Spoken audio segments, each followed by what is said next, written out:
right, another field note.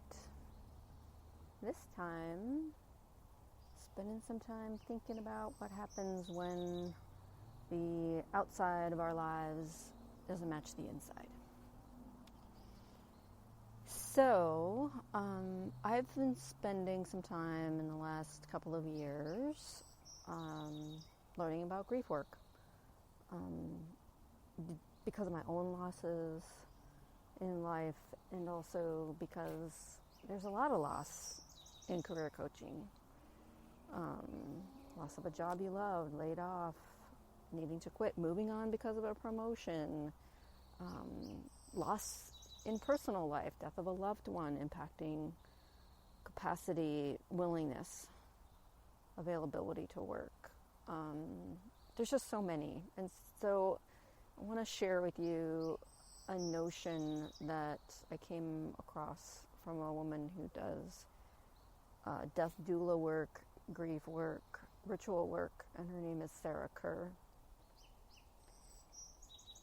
And she talked about usefulness of ritual that she learned from her teachers, about what happens when the soul is not aligned in one way or another. So that means change on the outside has come quickly or unexpectedly, and the soul has not yet caught up to it. There hasn't been enough time, there hasn't been a process. And then the concept of when the soul internally is ready for something, but the outside world or our reality or the space we're living in is not caught up. It's not in the same place.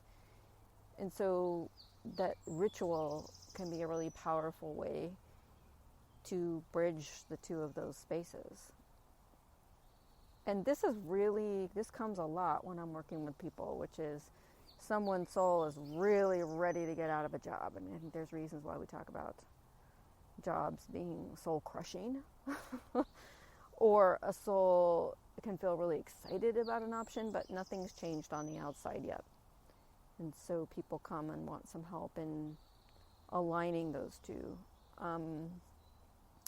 Or a change has happened, lost job, or something's occurred, and the soul hasn't caught up to it. I remember doing some work for an outplacement organization, and I saw that a lot. People had been let go, and they would be required to come in from their company to do this training on job searching within a week, 2 weeks of having a real devastating job loss, or amidst something like the Great Recession in 2008. And it's just painful because it was very clear that people's souls in their emotional part of their lives were not in a place that was in great readiness for moving on. And I don't think our society does, Western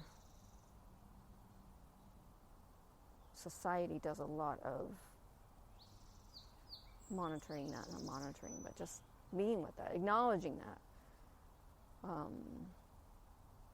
And so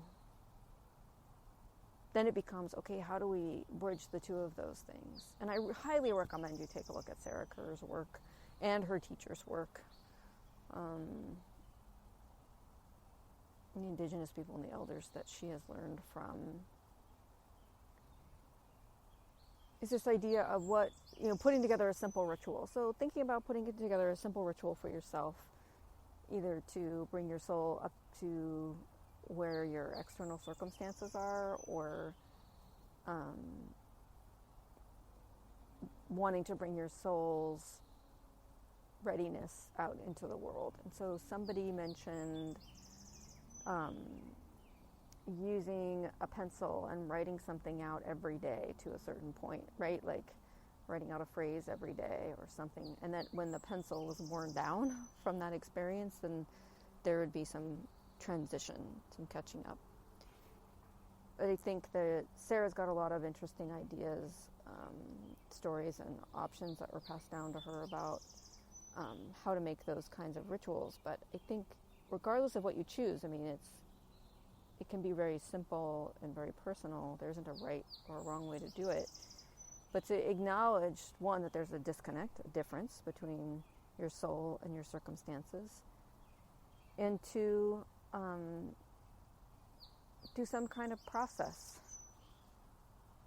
that invites or allows that catching up to happen. And to give yourself some space around that. And I think we need, as people, need to be responsible for that in places where, if our own culture has let us down. Because our souls matter. And our souls matter in our work too. I hope this is helpful.